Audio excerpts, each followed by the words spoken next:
তাহলে বিবেকানন্দ নামেই হবে আমাদের এই মঠ মিশন। তা তো করেননি, জানতেন তিনি কে আর শ্রীরামকৃষ্ণকে, যার জন্য ওই ভক্তের দিয়েই তিনি ওই কথাটি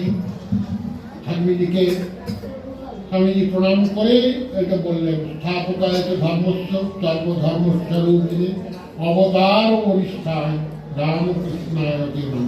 স্বামীজির মুখ থেকে সবচেয়ে বড় সার্টিফিকেট বেরোলো ঠাকুর শ্রীরামকৃষ্ণ সম্পর্কে। সারা পৃথিবী পরিভ্রমণ করে মঠেও নয়, এক ভক্তের হৃদয়ে। ঠাকুর বলে গিয়েছিলেন না, ভক্তের হৃদয় ভগবানের বৈঠকখানা।